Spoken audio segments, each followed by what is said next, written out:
Welcome back, Honors, and welcome back to your lesson on the scientific revolution, right? Had an absolute blast the last couple days teaching you all this stuff. This is one of my favorite things to talk about. Also, love all the compliments on this Prezi. I think I'm going to try and make some more of mine like a little bit like this and stuff like that. But really quick, let's go ahead and dive head first in this. Let's not dawdle. Let's not worry about telling everybody this thing or that or the other or whatever. But the thing that we need to focus on is the last section of the scientific revolution we spent on reviewing and understanding the setup of the universe, right? Where is the sun? Where is the earth? Who's going around what? And stuff like that. We talked about our four big astronomers in that sense. We talked about Copernicus, Brahe, Kepler, and Galileo. Make sure you know those guys and you know those stories going into your test, right? So now what we're doing is we're going to talk about how science is going to move beyond the ideas of the universe and actually how it's going to affect us kind of just like here on a daily basis, right? And a lot of that hinges on the idea that a new scientific method has been created, right? Because of everything that's been going on and because of the beginning of the scientific revolution and even before and while Galileo was working on all of his stuff with all these things and his telescopes and the moons of Jupiter and everything else, what was going on as well was this breakthrough in a scientific culture. There is now a culture moving throughout Europe that actually is hinging and focusing on science, and everybody is beginning to base a lot of their new things, their new ideas, things that they are learning on literally observation and experimentation, rather than focusing it as well on like assumption and like church law, right? So the big thing that we need to talk about first is a couple of guys that are going to start kind of going in that direction of questioning everything around them and trying to find out some new results, right? So the very first guy is a man named Francis Bacon, which ironically enough, I don't have a picture of him, which is super annoying, right? Francis Bacon, though, is an English scientist, okay? In your mind, I want you to think about a guy that's got like a mustache and like a little triangular beard and stuff like that. He always wore a hat, and he actually worked in the parliament in England, right? Worked in the parliament as a finance minister and stuff like that. But Francis Bacon is going to become really big, not because he invented bacon, because he didn't do that, but actually Francis Bacon is going to become very important because he's going to begin to pioneer a new conceptual idea about science and how it relates to society, right? He's going to actually dictate the ideas in several of his books, one of them being a book called New Atlantis, right? And in this book called New Atlantis, he talked about how there was going to be like basically a big building that was almost going to be like Hogwarts, right? Like Hogwarts, like where like Harry Potter lives. Except there's not wizards there. There are different types of people there. There's scientists there. And people would bring their problems to them. And the scientists would actually create a system of experimentation, a hypothesis, and coming to a conclusion to solve the problems of the people, right? So what Francis Bacon has basically done is he has actually invented, in a nutshell, the scientific method that we use now, that we actually, like y'all use in your chemistry class, in your bio class, and in your labs, where you're like, okay, I think this will happen. Let's design an experiment to see what happens. Let's observe the results of that experiment, and let's come to a conclusion. Francis Bacon is the one credited with kind of coming up with that system, like systemology and stuff like that. Now, another dude, though, is going to come along. He's going to be very important, and he's going to have one of the worst haircuts you've ever seen in history. But his name is Rene Descartes, all right? Rene Descartes is going to take the ideas of the scientific revolution, and he is going to begin to kind of grapple with the idea of human reasoning, right? What do we really know? What do we really know about the moon and the earth and ourselves and all these other things? And he's actually going to try and figure out ways to use human reasoning to diminish doubt, right? So he's a mathematician. He comes up with new geometric values. He actually comes up with a lot of different things when it comes to mathematics. For example, Rene Descartes actually invented this thing called the Cartesian plane, right? The Cartesian plane is the X and the Y axis that y'all use when you're in math class, because literally one night he was laying on his bed and looking up at his roof, and a fly was buzzing around the roof and going bzzzt, bzzzt, bzzzt. Like y'all seen probably before, it's New Orleans, right? Y'all literally run into mosquitoes, flies, and all kinds of critters around down here. So the thing about it is he saw it and he's like, wait a minute, if I made a series of lines going left and right and up and down, I could plot where that actual fly landed and stuff like that. And he basically invented the mathematical planes, the X, the Y axis, and stuff like that that you use in all of your mathematics classes. But another thing that he's best known for is the biggest thing of his philosophies, right? He did a ton of new types of math and things like that. But then one day, he actually looked inward and he was like, wait a minute, I've come up with these new ideas of mathematics. Galileo is coming up with these new ideas about space and like the universe. And then like Bacon is coming up with scientific theories. And the world is growing and changing. And everyone is learning so much. But then he's like, but how do I even know that any of this is real, right? Like Rene Descartes then began to grapple with the concept of existence, right? He actually tried to figure out, he's like, the human mind and this world that we live in, are they one and the same? Does my mind and consciousness exist in this place, or does it exist someplace else, right? Is it a part of my soul? Is it a part of my reasoning? And he started freaking out, and he was just like, am I real? Am I real? Is this real? Is this real? Is this flip that Mr. Terry recording right now? Is it real, right? How do I know when I come to a stoplight, when a person turns to the right and then they're gone forever and I never see them again? How do I know that they even exist? Word on the street is y'all talked about this a little bit in Mr. Mathern's class, and something that kind of freaks you out and it leads to an existential crisis, right? Because really quickly, how do I know Mr. Mathern's real at this moment, right? Well, Descartes begged that question constantly, and he said to himself one day after emerging from his basement, he said in Latin, cogito ergo sum, which is a very famous quote that you should have tattooed in the side of your face for the rest of your existence from this class, and it's very important. Descartes emerged from his home one day and said, I have to exist because I think, therefore I am, right? He said, if you have rational thought, if you've got thoughts whirling around in your brain and stuff like that, then you must exist someplace, right? You must have existence of some type. But the thing about it is you just can't prove that anybody else or any other thing exists in and of itself. So cogito ergo sum, I think therefore I am, right? Rene Descartes, though, phenomenal intellect. Very, very important. And make sure you get that I think therefore I am thing. Then like set your tattoo appointment up as well. Then there's also going to be massive breakthroughs in medicine, right? So medicinal things are going to be massively linked to the scientific revolution as well. So the medicinal aspects of it are actually going to be linked directly to a couple of particular scientists, doctors, and other like people as well. Like a guy named William Harvey out of England is going to be really big for realizing that the heart actually works like a pump and actually pushes all the blood through your body. He figures this out actually using a process known as vivisection, where he would dissect animals while they were still alive so he could see the heart actually pumping and moving, right? But scientists and doctors are going to begin to kind of go along this new line, an idea of dissecting bodies and performing these things known as autopsies, right? Trying to figure out how the human body is constructed, where is everything connected, where do our bones connect to themselves, how do they stay inside of our body, why is our skeleton not leaping up and running around, what's our skeleton look like, things like that.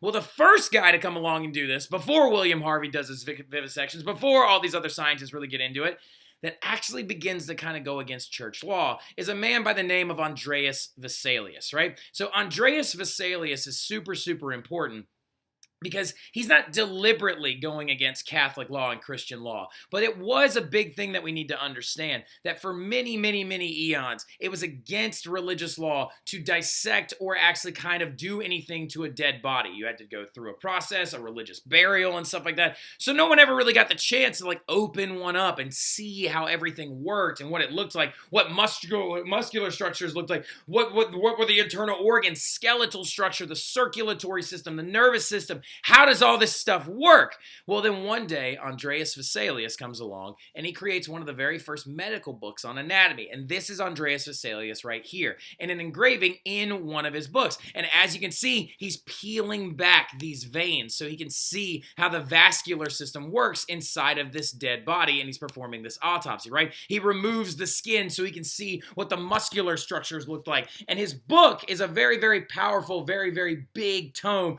known as De Humani Corporis Fabricum, right? So if I literally go like, okay, that's a warm-up, De Humani Corporis Fabricum. So the big thing about it though is, this book is literally known on the fabric of human beings, right? And the images inside of it serve as like the first medical textbook. It's so cool. Like, look, he's like literally got these different like elements of people being like kind of like standing up and stuff like that after all the skin has been removed, so you can see what all the muscular structures look like. I've actually seen one of the original copies of this book in real life in Philadelphia. It's at this place called the Mutter Museum. It's super cool. And he actually hung up the bodies and stuff like that so he could see how everything worked. This is one of my favorite ones right here. These two pictures of a skeleton and everything like that. And I'm just throwing this out there really quickly. Like this one in particular, you know, like I could never get a tattoo because I'm terrified of needles. But man, if I did, I really think one day I would like one of these guys just to kind of like connect to my teaching and stuff like that. But that is Andreas Vesalius, and those are the concepts that he comes up with, the idea of performing autopsies and dissecting bodies and trying to figure out the muscular structure.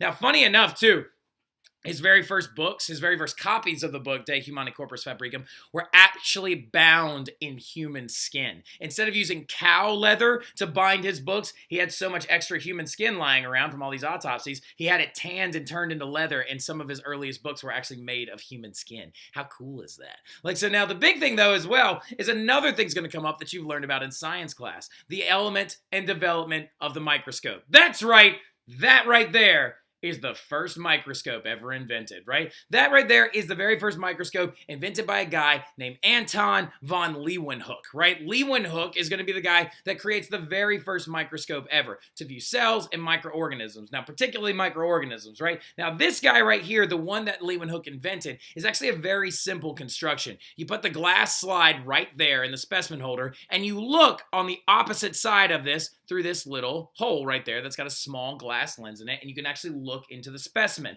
Anton von Leeuwenhoek realized, though, that the microscope was going to be such a big deal because he got a little bit of pond water and pond scum and put it on there and was looking through it, and he saw all these little critters and all these little things moving around and dancing in front of his eyes. And so he realized that microorganisms, and that maybe there is a world far beyond this planet where there's Jupiter and the moons of Jupiter, like Galileo was talking about, and that there are universes and Brahe's supernova exists in space. But he was like, there might be a world outside of this planet, but there's another universe that's so small we can't even see it, right? And he pioneers the concept of the very first microscopes. Now, Robert Hooke is a guy that comes along and makes an even better microscope and perfects it. Now, Anton von Leeuwenhoek and Robert Hooke have always had a big war with each other on who invented it first, right? But the thing about it is Robert Hooke is going to be the guy that, as we know of, actually invented his second. Even if he invented it independently of Anton von Leeuwenhoek, his looks much more like a microscope that you know today, right? Like looking at this guy right here, you look through this guy, there's your little light fixture to catch some light and actually light up the specimen, and you look through these little like cylinders,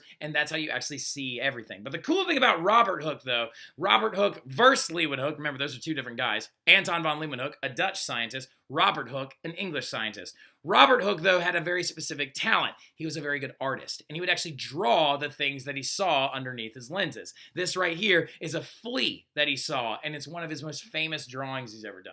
Another one is actually of a bug's eyes, and you can see like the hexagonal pattern and stuff like that of the eyes and stuff. It's very, very cool, right? So the thing about it, though, in general, is as you can see, the microscope is going to be very important. And then you're going to have a guy that comes along, and he links all the sciences together, right?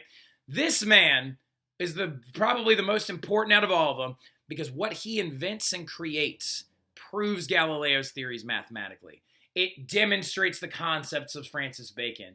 It connects Descartesian math to all the other mathematics. And he is the great binder of all the other sciences together. And his name is very, very famous, and a lot of you were lied to about him when you were a kid. And you heard that an apple hit him on the head, and that's how he came up with gravity, right? His name, of course, is Isaac Newton, right? Isaac Newton, Sir Isaac Newton, is a very important figure that we're going to take a couple of minutes to talk about, and we're going to need to add a lot to this little bit of a blurb, right? But Isaac Newton is going to use science and mathematics to explain gravity and his famous laws about force, energy, and he even creates calculus, right? But there's a lot of other stuff he did as well. So Isaac Newton was a very, very famous English scientist, leader of this thing known as the Royal Society at one point. But Isaac Newton comes along, and from a very young age, he showed an aptitude for a lot of different scientific thoughts and theories, right? So he comes along and he starts like actually asking a lot of different questions, trying to figure out like, what are all these different elements? How do all these different elements work? What's going on? And he actually was super religious when he was very young.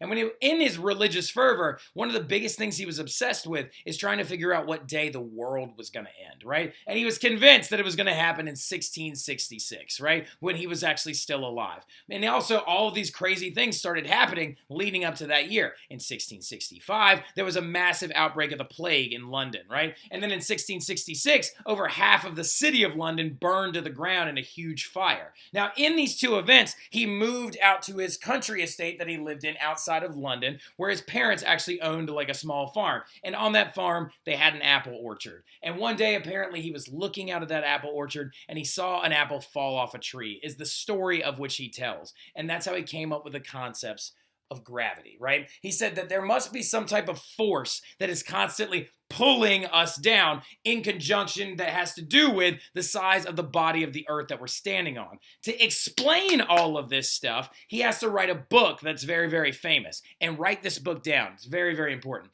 It's called the Principia, Principia